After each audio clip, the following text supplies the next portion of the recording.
Bienvenue, chers téléspectateurs, à ce plateau spécial de Ciné Droit Libre 2019.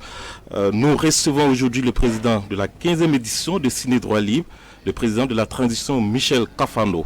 C'est un entretien sur les enjeux de la démocratie et la liberté des droits humains que nous allons avoir avec le président de la transition durant 52 minutes tout au long de cette émission. Bienvenue, Excellence. Merci. À la présentation de cette émission, je suis avec Bénédicte Sawadogo de la RTB. Bienvenue sur ce plateau. Merci Albert. Je suis Albert Nagreogo. Alors, Président, pour commencer cette émission, nous allons vous poser cette question. C'est vrai que le thème de la 15e édition, c'est pourquoi la démocratie? Et aussi, une autre question centrale, c'est qu'est-ce que c'est que la démocratie? Alors, à votre avis, qu'est-ce que la démocratie? Je voudrais tout d'abord, M. Nagrengo, vous remercier de m'avoir invité à cette importante interview. Et profiter de l'occasion aussi pour remercier les organisateurs de m'avoir porté à la présidence de cette 15e édition du Festival Ciné Droit Libre. Pour répondre à votre première question, je dirais tout simplement que, évidemment, nous connaissons le concept originel de la démocratie qui nous vient d'Athènes, qui nous vient de très loin et qui voulait simplement dire que c'est le gouvernement du peuple par le peuple. Mais vous savez aussi qu'aujourd'hui, la démocratie a pris de multiples facettes. Et partout, tout le monde parle de démocratie. C'est ainsi que vous avez la démocratie pluraliste, vous avez la démocratie populaire, vous avez la démocratie directe, vous avez la... Donc, tout le monde s'approprie la démocratie parce que tout le monde sait bien que cette forme de démocratie-là est celle que l'on souhaite. C'est-à-dire que le peuple lui-même gère ses propres affaires. Partant de là, je peux dire que s'agissant du Burkina Faso et s'agissant de l'expérience de la transition, nous avons tout fait pour semer les graines d'une véritable démocratie. Peut-être qu'on en reparlera, mais... C'est peut-être l'occasion de marquer l'arrêt. Et donc, je voudrais dire que nous avons vraiment mis toute notre priorité après l'insurrection des 30 et 31 octobre. Nous avons mis toute notre priorité sur la redéfinition, d'aucuns diront la fondation, la refondation d'un nouveau Burkina basé sur des valeurs qui puissent donner à chaque individu, à chaque Burkinabé, vraiment le droit à la justice, le droit au respect, le droit à la liberté. Et pour cela, vous savez, nous avons engagé un certain nombre de réformes, notamment au niveau du Conseil national de la transition. Et donc, c'est pour dire que l'objectif premier que nous nous sommes assignés, c'était donc la recherche de la démocratie. Oui, mais Président, vous avez jeté les bases d'une bonne démocratie pour un pays comme le Burkina Faso. 4 ans après, quel est le bilan que vous en faites? Est-ce que véritablement les graines ont poussé? Est-ce que véritablement notre démocratie aujourd'hui a changé de coloration? À cela, je peux dire que, vous savez, ça dépend de beaucoup de choses. Nous avons mis vraiment les fondements en place. Nous souhaitions que les choses aillent comme nous l'avions projeté. Bon, mais de la nature du régime, les hommes en place, les circonstances du moment, les contingences, etc., peuvent amener, si vous voulez, à une certaine dénaturation de la démocratie. Bon, personnellement, je n'ai pas d'appréciation à donner sur la gouvernance de notre pays, mais j'ai constaté que quand même sur un certain nombre de points précis, notamment par exemple la liberté de la presse, bon, on peut dire qu'il y a quand même un certain recul. Car n'oubliez pas que la transition a fait beaucoup pour la liberté de la presse. Nous avons fait beaucoup pour la liberté de la presse en ligne, la liberté de la presse écrite, la presse parlée. Et si vous avez observé, après la transition, chaque fois qu'il y a eu une appréciation de la liberté de la presse au Burkina, nous figurons parmi les premiers. Nous aurions voulu que cela demeure, mais malheureusement, comme je vous l'ai dit, dépendant des contingences et des hommes en place, vous pouvez avoir évidemment une certaine régression. Oui, mais président, est-ce que ce n'était pas un peu du populisme dans une certaine mesure quand vous saviez que vous n'étiez pas là pour longtemps et que c'est d'autres qui allaient gérer un peu les décisions que vous alliez prendre? Est-ce que ce n'est pas un peu faire bonne figure devant le peuple burkinabé? Nous n'avions pas à faire du populisme parce que madame, vous l'avez si bien dit, nous n'avions que 12 mois. Oui. Finalement, nous avons fait 13 mois parce que simplement nous avons eu, si vous voulez, le coup d'État entre-temps. Mais nous ne pouvions pas faire du populisme puisque nous ne pouvions pas rester. On fait du populisme lorsque on veut montrer à ceux qui vous regardent de bonnes choses dans l'espoir d'être reconduits. Nous n'avions pas à nous être reconduits puisque nous n'étions pas éligibles. Donc ce n'est pas du populisme, mais c'était la certitude pour nous que si le peuple burkinabé s'est soulevé pendant 2 jours, si cette jeunesse-là qui était au front, si ces femmes que vous êtes étaient au fond avec des spatules, si tout le monde s'est soulevé pour demander qu'un certain nombre de choses soient corrigées en matière de gouvernance, c'était bien parce que quelque chose manquait. Et ce qui manquait aussi, c'était cette liberté qui manquait. Il faut reconnaître une chose, nous avions quand même une démocratie, une forme de démocratie relative. Mais il en fallait plus. C'est le deuxième volet également de notre question. C'est pour finir, il faut dire que ce n'était pas du populisme. Nous avions cette mission-là, dictée par le peuple lui-même au cours de l'insurrection, d'aller justement vers beaucoup plus de démocratie. Justement, vous avez parlé d'une démocratie relative. Nous, on se posait la question de savoir, la démocratie est le meilleur régime pour les pays africains? Vous savez, on pourrait s'interroger sur beaucoup de sur cette question-là que vous me posez. La démocratie est-elle le meilleur régime pour les pays africains? Un chef d'État, aujourd'hui disparu, a bien dit une chose, la démocratie ne fait pas ce qu'il faut pour l'Afrique. Pendant que notre chef d'État du même pays a dit non, la démocratie, c'est vraiment l'ingrédient nécessaire pour faire avancer les pays africains. C'est pour vous dire qu'en fait, selon le prisme où vous vous placez, c'est très difficile de faire une option. Mais moi je persiste à croire que pour le Burkina Faso, en tout cas la démocratie, c'est la meilleure option pour nous. Parce que en fait, la démocratie, c'est quoi? La démocratie est assise sur 3 triptyques. Pour moi, c'est quoi? C'est d'abord le respect de l'homme. Et vous savez que nous en avons parlé et nous en parlerons durant ce festival, les droits humains. Oui. C'est la justice. Et la transition, quand elle est venue, a mis en place, nous avons essayé, à travers nos états généraux de la transition, sur la justice, de faire comprendre aux Burkinabés qu'il faut réformer la justice. Du côté de ceux qui rendent la justice, il y a un certain nombre de droits à observer et que du côté aussi des justiciables, un certain nombre de choses à observer. Nous avons donc fait ces états généraux-là. Mais ce qui est intéressant, je ne vous coupe pas, je prends l'exemple de quelqu'un que vous connaissez très bien, Pierre Claver d'Amiba, qui trouve que la démocratie est l'achèvement d'un processus. Pour lui, des pays comme le Burkina Faso ne devraient pas parler de démocratie aujourd'hui parce que toutes les grandes puissances aujourd'hui sont passées par des étapes qui ne sont pas forcément démocratiques.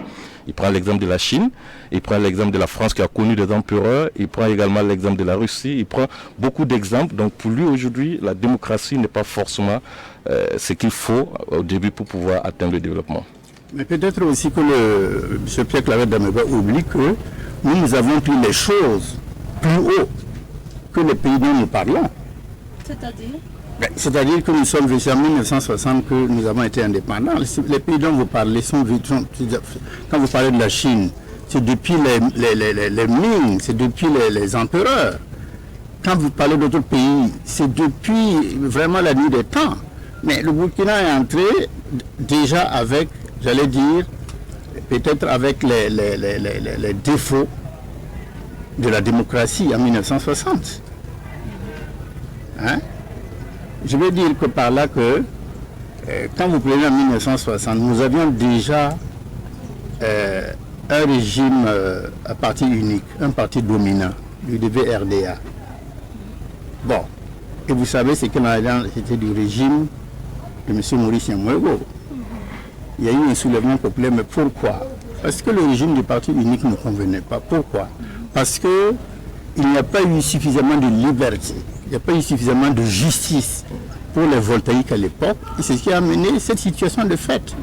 Donc, moi je crois que somme toute, quels que soient les défauts que l'on peut reprocher à la démocratie, je pense que c'est encore le système, le régime qui peut convenir à nos pays. Parce que si vous, dès lors que vous tracez les lignes, vous pouvez toujours vous attendre à ce qu'il y ait un minimum de respect. Mais Monsieur le Président, est-ce que les élections seules suffisent pour parler d'un régime démocratique? C'est ce que je vous ai dit. Je dis même les régimes les plus dictatoriaux se réclament, oui, régime démocratique. Non, pas du tout. La démocratie suppose que ceux qui exercent le pouvoir aient en conscience qu'ils le font effectivement au nom du peuple et au nom de vertus, de valeurs et de principes cardinaux. S'ils ne le sont pas dans cette situation, ce n'est pas la peine. D'accord. Alors quand vous parlez des valeurs, je pense que ça rejoint notre question, la dernière question sur le volet de la démocratie, qui était de savoir qu'est-ce qu'il faut pour appliquer la démocratie dans tout son sens. On voit que le mot valeur vous est très cher, parce que déjà, depuis le début de l'émission jusqu'à présent, ça fait plusieurs fois que vous prononcez valeur. Est-ce que vous avez l'impression qu'il y a des valeurs qui s'effritent aujourd'hui au Burkina? Absolument. Absolument. Quelles sont ces valeurs pour vous? Beaucoup de valeurs qui s'effritent, absolument. Vraiment, c'est incontestable que par rapport, parce qu'il y a toujours une référence, par rapport, par exemple, au passé, que moi j'ai connu, l'incivisme vraiment s'est installé au Burkina Faso. On aura l'occasion de parler du cas spécifique de l'incivisme. Et les valeurs de solidarité n'existent plus au Burkina Faso. Les valeurs de patriotisme, même comme ça, n'existent plus au Burkina Faso. Je vais vous citer un cas que j'aime citer. Lorsque je dirigeais la direction de la coopération internationale et que je recevais pratiquement tous les jours tous les ambassadeurs accrédités au Burkina, dans le cadre de la coopération avec ces pays, et à un moment donné, je me suis trouvé mal à l'aise de les recevoir comme ça dans mon petit bureau. Bon, l'administration, même fois sollicitée, n'a pas pu faire quoi que ce soit. Mais moi, j'ai pris sur moi d'essayer d'arranger mon bureau de mes propres fonds, qui n'étaient pas du reste, vous savez, hein, dans les années 75, les fonds, si vous donnez mon salaire, vous allez sursauter. Mais je le faisais pourquoi? Pas pour moi, parce qu'en réalité, ce n'est pas mon problème, mais c'est pour le pays, pour qu'il y ait une certaine considération pour le pays. Aujourd'hui, je ne pense pas que vous puissiez avoir quelqu'un qui va de sa poche essayer de blanchir les murs d'un ministère ou bien de poser des tapis, parce que simplement il veut qu'en recevant les gens, on se dise « Ah, le Burkina se respecte ». Donc les valeurs de solidarité ont disparu. Nous ne parlons pas de solidarité, par exemple, les jeunes considérant ceux qui sont plus anciens qu'eux, etc. Hein? Et donc, sincèrement, je trouve que nous avons perdu beaucoup de nos valeurs d'antan. Est-ce que vous avez tenté de restaurer cela sous la transition? Bon, ça c'est, vous savez, nous avons essayé quand même. Ce n'est pas des choses qui se font à coup de décret ou à coup de mesures officielles. Ce sont des choses qui se font à coup de sensibilisation. Mais à qui la faute? Si les valeurs ont quelque peu disparu, à qui la faute? Alors moi, honnêtement, madame, je vais vous dire ceci. Moi, tout de suite, je mets la main sur les parents. Moi, je pense que les parents ont certainement la responsabilité la plus grande. Oui. Parce que les parents vraiment ont abdiqué. Il y a une démission collective des parents vis-à-vis des enfants. Avant, ce n'était pas comme ça. Bon, je ne peux pas vous dire à quel moment c'est passé, mais bon, c'est au rythme, si vous voulez, de la vie, des facilités qu'on donne aux enfants. Un enfant demande un cellulaire, on ne peut s'empêcher de lui faire plaisir, etc. Bon, bref. Quand je vous dis que l'école de mon village, que nous avons contribué à construire, les premiers arbres, c'est nous-mêmes qui les avons construits, persuadés qu'on n'enverrait même pas nos enfants là-bas. Et qu'aujourd'hui, pour planter ces mêmes arbres dans l'école, on dit que non, les élèves ne font rien, c'est les parents qui doivent se débrouiller. Est-ce que vous le savez? Alors, mais quelle est cette... quelle est vraiment cette valeur à reculons? Il y a un problème qui se pose. D'accord. Il faut revenir donc à l'éducation dans la famille. Absolument. Ce sont des exemples que je vous donne, qui sont des exemples concrets et qui montrent vraiment que de ce point de vue-là, il y a vraiment une régression. Dernière question sur la démocratie pour terminer ce volet-là. Vous étiez président de la transition. Est-ce que véritablement la transition était démocratique? La transition en tout cas, s'est fixée comme objectif d'aller à la démocratie. D'abord parce que sa mission essentielle, c'était d'organiser des élections démocratiques. Vous le savez très bien. Tout à fait. Et de ce point de vue, nous ne l'avons lésiné sur rien pour que ces élections se fassent d'abord dans les délais prévus. J'avais donné 12 mois. On a fait 13 mois, mais je vous dis aussi qu'il y a la parenthèse coup d'État qui a pris 1 mois. Nous avons respecté nos délais. Nous avons mis en place des structures pour essayer de sensibiliser la population et amener la population à comprendre le sens de la démocratie et le sens du nouveau Burkina que nous voulions. On a même mis en place une structure comme le HCROUN, le Haut Conseil pour la réconciliation nationale. Bon, je vous vois un peu... mais c'est quand même une structure que nous avons mis en place, qui avait, si vous voulez, une mission bien précise. Qu'elle ait rempli sa mission ou pas, bon, elle a quand même essayé et je vois qu'elle continue, ce qui veut dire que bon, elle a toujours quelque chose à faire. Et nous avons aussi au niveau du Conseil national de la transition, donc du Parlement, initié un certain nombre de mesures pour aller dans le sens vraiment de la démocratie. Et je vous parlais tantôt de la liberté de presse dont vous avez joui, hein, vous avez... malheureusement, on l'a peut-être perdu après. Oui, mais vous m'avez posé la question dans le cadre de la transition. Nous, quand nous partions de la transition, c'est ce que nous avions laissé comme héritage. Voilà. D'accord. Alors, deuxième axe de cette émission, c'est que devient le président Michel Kafando après la transition? J'ai toujours eu à dire que le diplomate est aussi un soldat de la paix.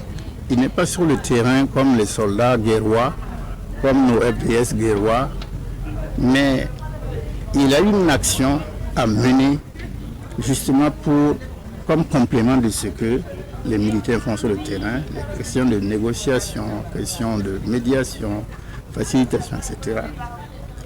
Donc, après la transition, j'ai surtout continué dans le sens d'aider les organisations internationales, en l'occurrence l'OIF et les Nations Unies, à s'impliquer dans les conflits. D'abord, il y a le conflit forces électoraux, le conflit aussi différent au niveau des pays. Bon, aider surtout à ce niveau. Donc, c'est comme ça que j'ai participé comme envoyé spécial de l'OIF aux élections de Niamey. J'ai aussi été à Brazzaville comme envoyé spécial de l'OIF. Mais plus important, j'ai été envoyé spécial du secrétaire général pour le Burundi. Et j'ai exercé cette fonction durant 2 ans et demi. Et c'est tout récemment que je viens de démissionner. Voilà. Vous avez démissionné, vous dites? Oui, j'ai démissionné. C'est-à-dire? J'ai cessé mes fonctions. On ne voulait plus de vous ou bien... non, c'est pas qu'on ne voulait plus de moi, mais j'estime avoir rempli l'essentiel de ce que j'avais à faire. La mission qui avait été assignée à l'envoyé spécial, c'était pas d'aller directement au Burundi et de voir avec les autorités burundaises de quelle manière on allait résoudre leur crise. La mission était d'abord d'aller appuyer les actions des leaders de la sous-région, c'est-à-dire la communauté des États de l'Afrique de l'Est, appuyer leurs actions parce que eux, ils persuadent leurs pays frères d'aller dans le sens quand même de la réconciliation avec l'opposition et de l'apaisement général. C'est ce que nous avons fait. Dans ce cadre, moi, j'ai eu à rencontrer pratiquement tous les chefs d'État de la sous-région. Et j'ai rencontré le président Museveni, qui est le médiateur au moins 4 fois. Je travaille avec l'ancien président de la Tanzanie, et le président Kapa, facilitateur, vraiment main dans la main. Nous avons même eu à préparer le dialogue. Le dialogue était en fait la clé vraiment de la solution à cette crise-là. Nous avons fait préparer nous avons tout fait. Bon, maintenant, ils sont à la phase élection. Et ça, ce n'est plus du rôle des Nations Unies. D'accord. Est-ce que vous êtes satisfait véritablement de votre séjour burundais? Vous avez l'impression que vous avez bien fait votre mission? Moi, j'ai fait ma mission. Mais je ne suis pas sûr que ceux qui étaient en face de moi ont fait la même chose. Mais c'est un retour définitif ou bien aujourd'hui, est-ce qu'on peut dire que le président Michel Kafando peut apporter une aide au Burkina Faso? Non, comme je l'ai dit, en tant que diplomate, je reste disponible pour tout. Je suis même déjà plus ou moins sollicité pour certaines élections qui vont avoir lieu en 2020, donc je suis disponible.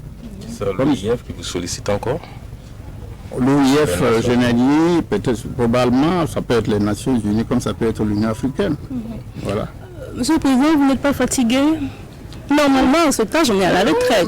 Mais moi, je ne suis pas fatigué. Non, vraiment... Je défends encore les valeurs dont il défendait, peut-être les valeurs du Burkina du Voltaïque. Je ne me sens pas fatigué.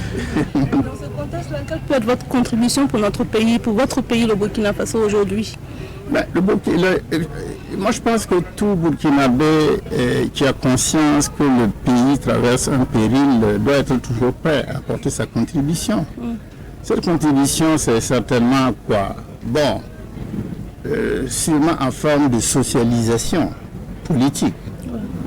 Ça veut dire que, par exemple, dans mon secteur, ce que je connais dans mon village, etc., je leur explique un peu la situation et je demande à chacun d'être prêt.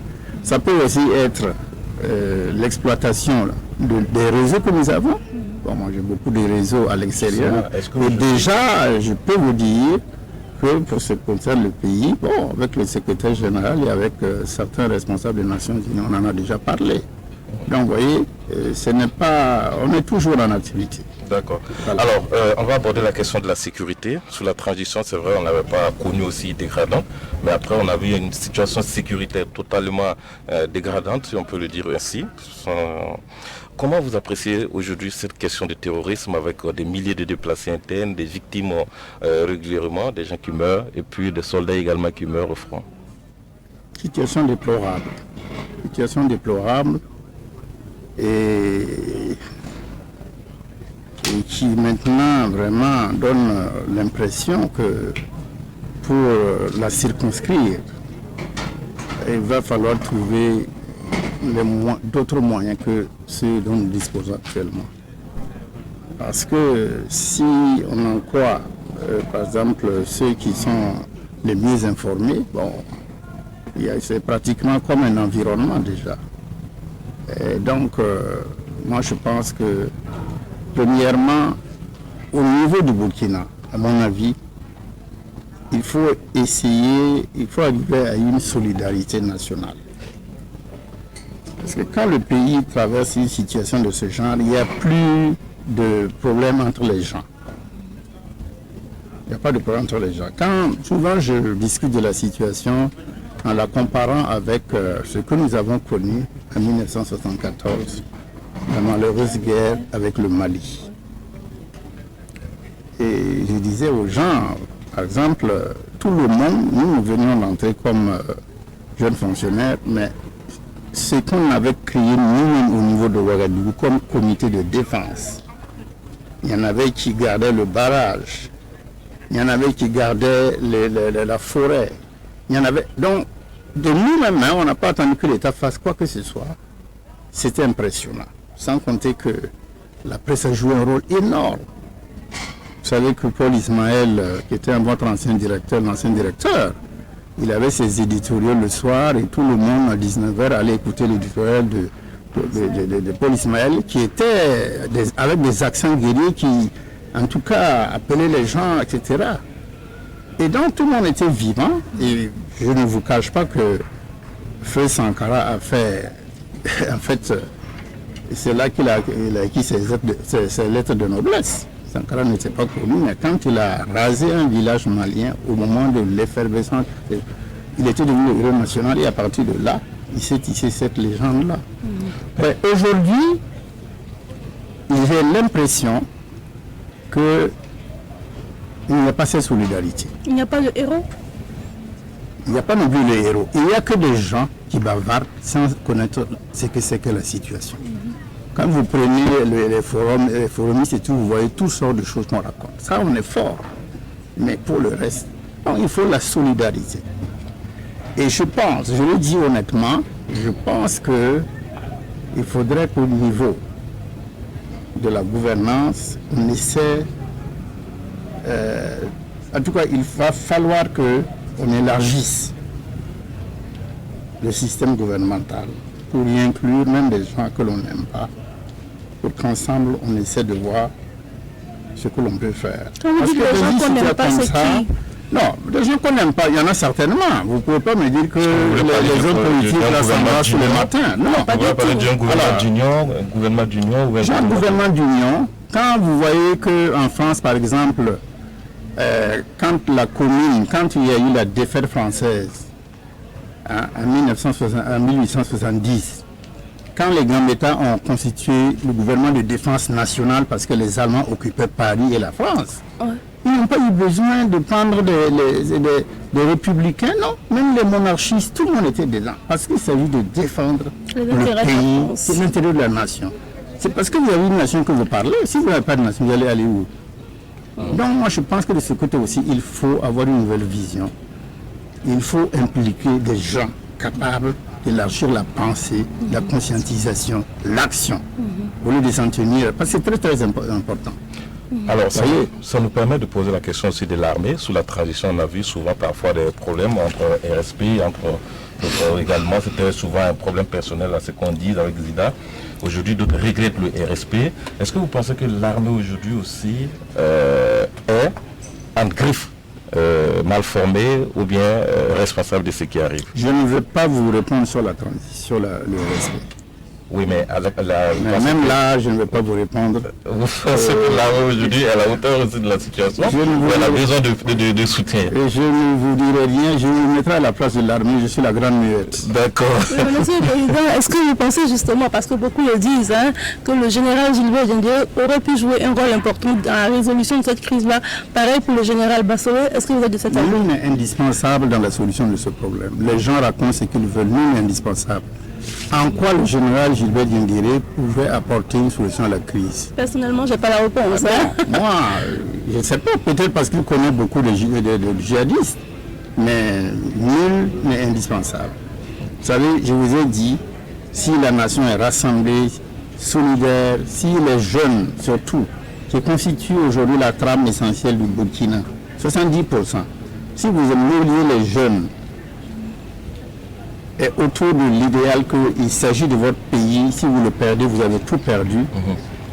Vous pouvez trouver des solutions et les djihadistes le comprendront. Mais vous avez aussi dit de rassembler tout le monde. Oui, c'est un président ancien, mais qui a la jeunesse dans l'âme, parce qu'on se souvient, vous l'avez dit d'ailleurs, quand avec la jeunesse on peut tout faire. Non, moi je suis la jeunesse, attention. Oui, je suis persuadé. Donc vous avez parlé tout de suite de mobilisation citoyenne que vous avez fait pour surveiller les barrages. Le président du Faso, après l'attaque du convoi Miniabongo, annonce le recrutement volontaire. Est-ce qu'il n'est pas sur le chemin? Bon, certainement, c'est une formule qui peut s'apparenter à ce que je dis. Mais je ne sais pas, parce que pour moi, cette formule-là, elle est un peu timide parce que, bon, pourquoi jusqu'à présent, il n'y ait pas eu ce recrutement-là. Ça fait depuis longtemps que le président n'a pas fait. Mais jusqu'à présent, on ne voit pas venir. On me parle d'un décret jusqu'en janvier. Mais si la nation est en danger, vous allez mettre 2 mois pour formaliser des décrets. Je ne sais pas. Mais vous, en tant qu'ancien président, vous pouvez nous dire comment se fait un peu les décrets. Peut-être que ça met du temps. Les décrets. Les décrets? Oui. Est-ce qu'on peut mettre au moins 2-3 mois pour faire un décret ou bien ça se fait rapidement? Pourquoi? Surtout si c'est un décret. Une loi, oui, parce que vous avez besoin de l'Assemblée. Oui. Mais un décret, ça se prend en l'espace de 24 heures. Pourquoi pas? D'accord. Alors, on ne peut pas parler de la sécurité aujourd'hui sans parler aussi de la contribution des forces étrangères. À votre avis, c'est une solution? Il faut compter avec les forces étrangères ou bien il faut compter sur des forces endogènes? Vous savez, sur la question, là aussi, peut-être beaucoup de gens vont vite en besogne. La guerre aujourd'hui ne peut pas être circonscrite au simple domaine de la souveraineté d'un État, ça n'existe pas. Je vous ai parlé des différents engagements des Nations Unies. Si les pays, ou surtout les Nations Unies, avaient pu se défendre eux-mêmes, on n'aurait pas eu besoin des Nations Unies. Mais une guerre aujourd'hui a plusieurs facettes, de multiples implications, des interpénétrations. Parce que vous avez dedans des groupes armés, vous avez déjà les voisins qui sont plus ou moins complices. Vous avez même des puissances étrangères qui peuvent nuire à l'action que vous menez. Tenez par exemple pour le Burundi. Oui. Mais quand je vais devant le Conseil de sécurité, vous savez que je suis en paix, je ne suis pas en paix parce que autant il y a des pays qui supportent ce que nous faisons, il y a d'autres pays des puissances qui peuvent mettre leur veto, qui se disent non, pas question. Donc, devant des situations comme ça, il ne faut pas penser qu'un seul pays peut mener sa partie, ce n'est pas possible. Donc, je le dis tout net, il faut nécessairement une coopération militaire étrangère. La France notamment. Maintenant, le problème, c'est que vous puissiez vous-même, dans le cadre de votre souveraineté, définir clairement la façon dont la puissance qui veut vous aider là doit exercer ses prérogatives. Est-ce que vous pensez que c'est possible dans la mesure où vous êtes le demandeur? Quand vous êtes le demandeur, vous n'imposez pas vos lois? Si, non, pourquoi pas? Il y a des possibilités. Il y a des possibilités, puisque à tout moment même vous pouvez renvoyer l'État en question. Vous voyez la RDC, Kabila avait demandé le départ de la MONUSCO. Et cependant, ça n'allait pas. Comme Tshisekedi est venu, il a dit non, nous gardons la MONUSCO. Non, c'est un problème. Il faut savoir simplement ce que l'on veut et cadrer les choses telles qu'elles sont. Vous me permettrez, Président, de rester sur ce sujet-là. Le président Macron, le président de la France, a convoqué le chef d'État du G5 Sahel le 16 décembre prochain à Paris. Comment vous analysez? Là encore, madame, je vais vous dire que ça dépend des personnes, des chefs d'État, des responsables politiques qui sont face à face. Je veux dire par là que si Macron a eu l'impression dans ses tournées africaines qu'il peut jouer au général de Gaulle, pourquoi ne pas convoquer les gens sous cette formule incantatoire? Oui. Mais s'il avait eu l'impression aussi dans sa tournée que, attention, les gens ne sont pas comme ça, c'est sûr qu'il allait employer une autre formule. Donc tout dépend des circonstances et comme je dis des contingences. Oui. D'accord. Alors c'est vrai qu'on ne va pas trop s'attarder dessus parce qu'on a encore beaucoup de choses à vous poser comme question. L'une des questions avant de passer à la dernière étape, c'est l'incivisme, parce qu'aujourd'hui tout le monde en parle. Il y a même une chancellerie au Burkina, je crois que c'est l'ambassade des États-Unis qui en a même fait un programme de lutte contre l'incivisme au Burkina Faso. Vous avez fait la transition, après transition vous êtes là, vous êtes attaché aux valeurs. Comment vous qualifiez aujourd'hui la montée en puissance, si on peut le dire, de l'incivisme au Burkina et comment lutter contre cela? L'incivisme au Burkina est un drame, est un fléau. Franchement, j'en suis à me demander certaines fois si réellement on pourra continuer de cette façon-là. Parce que, honnêtement, nous avons beaucoup de difficultés économiques, de difficultés sociales. Mais le fait même que nous ayons aussi cet incivisme-là pèse lourdement sur la bonne marche du pays, la bonne marche de l'État. Alors, et tant qu'il n'y aura pas vraiment une correction, ça va être difficile. Mais comment corriger? C'est ça la question. Le grand problème qui se pose, c'est comment corriger. Est-ce que c'est l'exécutif qui doit donner le temps? L'exécutif, tout le monde doit donner le temps. Tout le monde est responsable dans cela. Tout le monde. L'exécutif, certainement. Bon. Mais je pense que l'exécutif en a déjà conscience. Et bon, il y a un ministère qui est quand même chargé de ça aussi, plus ou moins. Bon, mais aussi, bon, les parents, à un certain niveau, parce que si l'enfant arrive à un certain âge, vous ne pouvez plus vraiment l'encadrer. Ce n'est pas possible. Ça commence dès le plus jeune âge, comme je vous l'ai dit. D'accord. Et aussi, pas seulement les parents, mais et aussi nous tous qui sommes là. Quand vous voyez que, par exemple, un enfant que vous ne connaissez pas, exagère, il faut avoir le courage de lui dire ceci. Et il faut assainir la vie, à mon avis, la vie publique, la vie sociale. J'ai été content de voir que le gouvernement, quand même, par exemple, a mis le haut là sur les boissons frelatées. Parce qu'un enfant qui s'est vraiment dopé, il ne se contrôle plus. Il fait du n'importe quoi. Là aussi, il faut radicaliser ces mesures-là, à mon avis.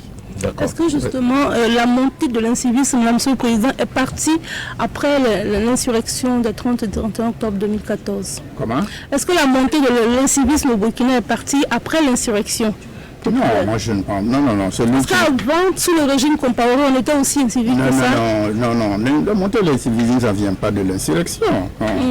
Mais il y en a même qui vous diront que ça vient de la révolution, avec les CDR. Moi j'ai entendu dire ça. D'accord. Alors, le dernier volet de cette émission, c'est quelle est l'importance d'un tel festival sur les droits humains comme Ciné Droit Libre 2019? Si vous avez accepté d'être président, ça veut dire que vous avez mesuré peut-être l'intérêt, l'importance de ce festival avant de vous donner votre avis. Est-ce que vous pouvez partager avec nous ce qui a suscité votre accord? Non, je connaissais Ciné Droit Libre, comme ça, de notoriété, mais c'est ma première fois que vraiment j'assiste de façon effective aux activités. Et je dois vous dire que j'ai été vraiment impressionné. J'étais d'abord impressionné de voir que l'assistance, je l'ai dit hier dans mon mot d'ouverture, l'assistance est nombreuse. Et une assistance aussi importante. Quand vous voyez tous ceux qui sont là, et variés aussi. Vous avez pratiquement toutes les, comment on peut dire ça, toutes les disciplines qui sont là. Alors, ce que je retiens, c'est que l'histoire même des Ciné Droit Libre est méritoire. Parce que vous avez voulu essayer, après les problèmes que vous avez eus, pour commémorer la mémoire du feu Zango, de faire quelque chose. Et ça aboutit à cette... Et donc, vous avez fait un devoir de continuité. Et c'est une très bonne chose. Peut-être que si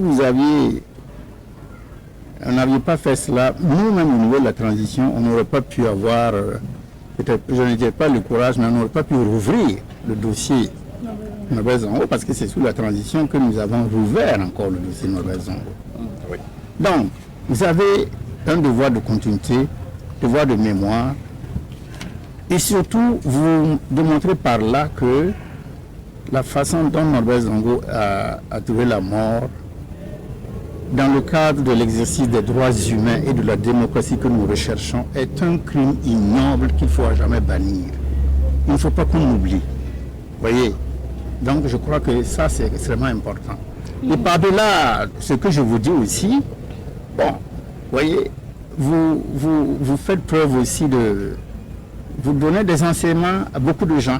De maturité. Voilà. Donc ça, c'est très important. Monsieur le Président, quand on dit droits humains, qu'est-ce qui sonne en vous? Qu'est-ce que cela veut dire chez vous, les droits humains? Les droits humains, non.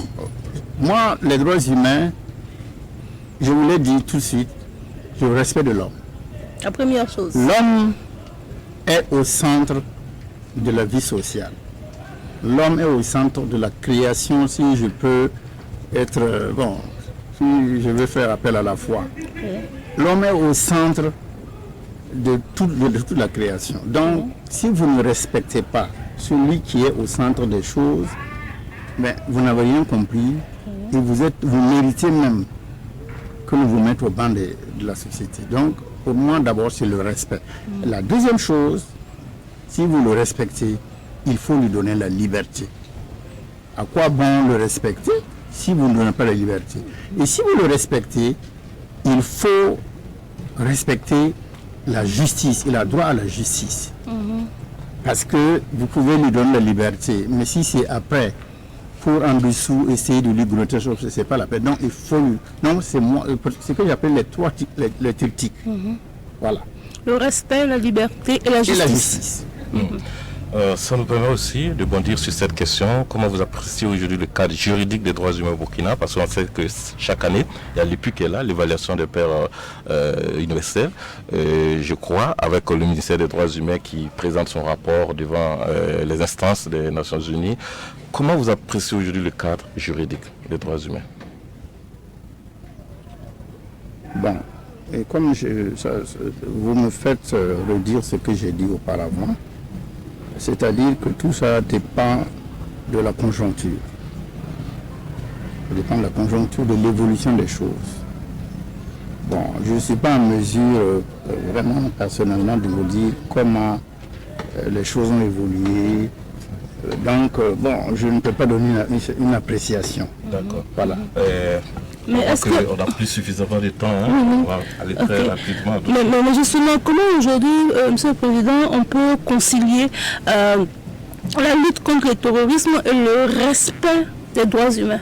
Vous parliez tantôt de respect, de liberté, de justice. Oui. Comment on peut concilier un peu? Justement, parce qu'on a vu des rapports des ONG de droits humains contestés ou en tout cas montés au créneau, comme quoi l'armée burkinabé a commis des exactions dans la situation de Barakan, dans la région du Nord.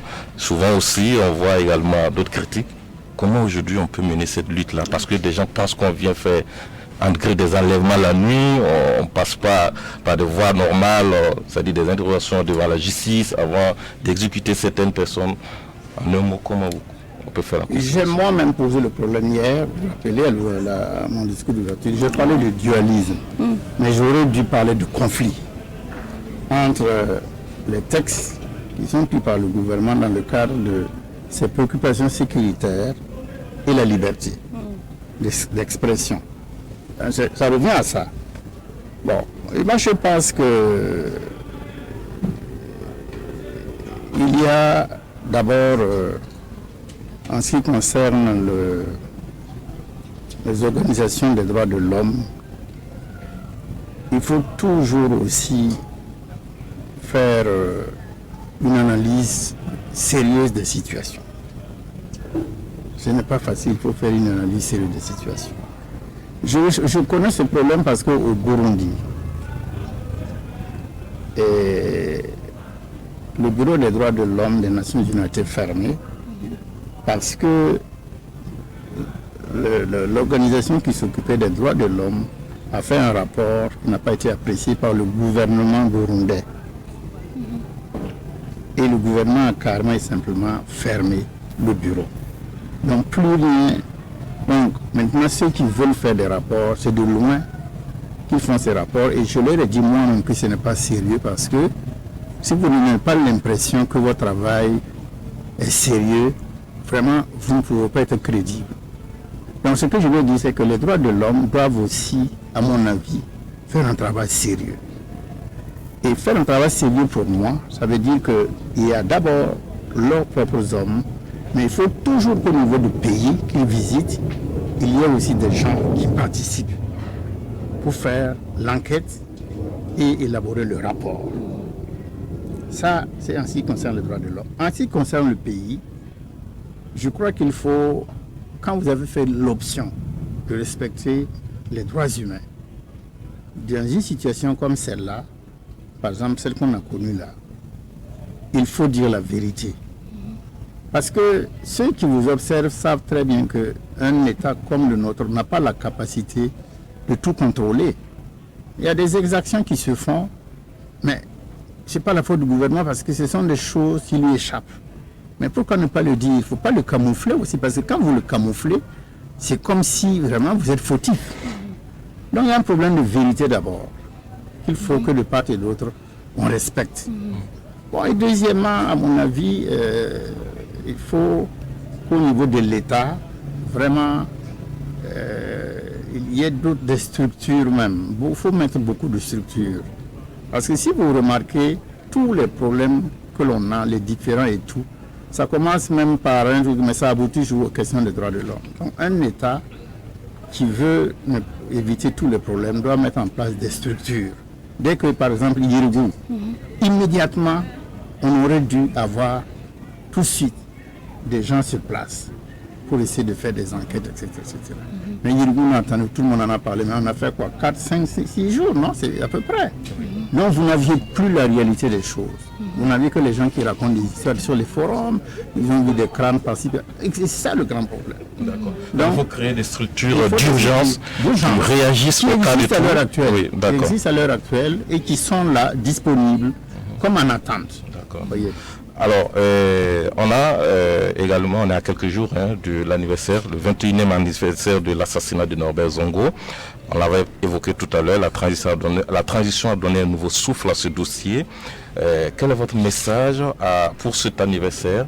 Et je profite en même temps, comme on n'a plus assez de temps pour le dire, parce qu'on a vu François Compaoré, le frère cadet de l'ancien président, arrêté en France, à Paris. Et aujourd'hui, au Burkina comme en France, on attend une procédure d'extradition. Non, mon message est simple. Je suis solidaire de tous ceux qui ont trouvé ignominieux la façon dont le journaliste a trouvé la mort. Je suis aussi solidaire de tous ceux qui ont suivi tout ce qui s'est passé par la suite.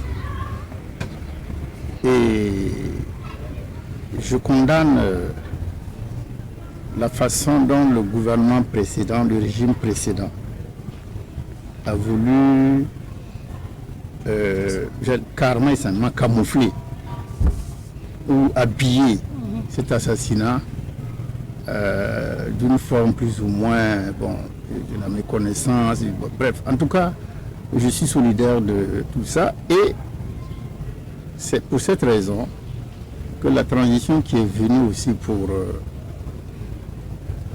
corriger des erreurs, nous avons autorisé à la famille Sankara de pouvoir voir du côté du corps de l'ancien président. Nous avons autorisé la famille Zongo vraiment de réintroduire le cas avec tous ceux qui étaient autour, non des associations, etc. Donc c'est comme ça que le problème est lancé. Bon, François Compaoré, moi je n'ai rien à lui dire, mais je trouve qu'il aurait mieux fait, comme disait quelqu'un, de se taire. Parce que dans une situation comme celle-là, il faut plutôt chercher à demander le pardon sous une forme ou sous une autre. Quel que soit, il peut passer par des comptes, mais toujours demander le pardon. Et naturellement, si le pardon vous avez demandé, compatir avec la nation. Et surtout le repentir, faire comprendre que plus jamais cela ne se produit. Vous pensez qu'il est le coupable?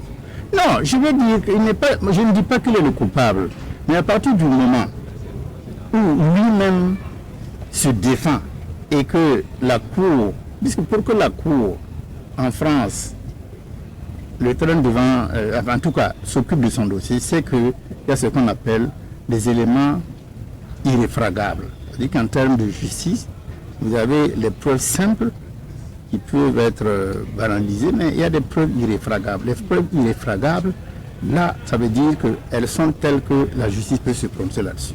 Donc je pense que au niveau de François, ils ont des preuves irréfragables.